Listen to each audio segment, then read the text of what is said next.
সকাল বন্ধুরা, আজকে চলে আসলাম সমস্ত আশিপাশি কাজ করে স্নান করে রান্না করতে। তো রান্না করব চিংড়ি মাছ দিয়ে, কচুগুলি দিয়ে, আর চিংড়ি মাছ দিয়ে উচ্ছের ঝোল করবো এই সবজিগুলি দিয়ে, আর উচ্ছে আলু ভাজা করব। ভাতটা আমার হয়ে গেছে, কালকের বাসি ডাল আছে, আর কিছু রান্না করব না, 3 পদ রান্না করব। আজকে হলো রবিবার।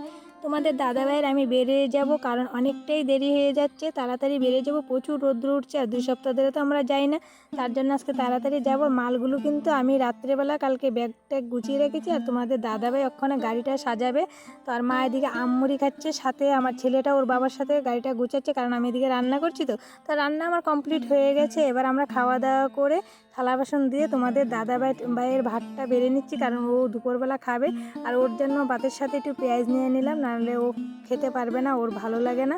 তো যাই হোক, আর আমি মুড়ি চিড়া খাবো, 2টো আমও নিয়ে নেব, মুড়ি চিড়া নিয়ে নেব, কারণ দুপুরবেলা ওইগুলোই খাবো। এমনিতে আমি ভাত নিই না প্রায় সময়। তো ভিডিওটা বেশি বড় করবো না, এখানেই শেষ করবো। যদি ভালো লাগে অবশ্যই একটা কমেন্ট করবে, লাইক করবে, চ্যানেলটাকে সাবস্ক্রাইব করে আমার পাশে থাকবে। দেখা হবে পরের ভিডিওতে।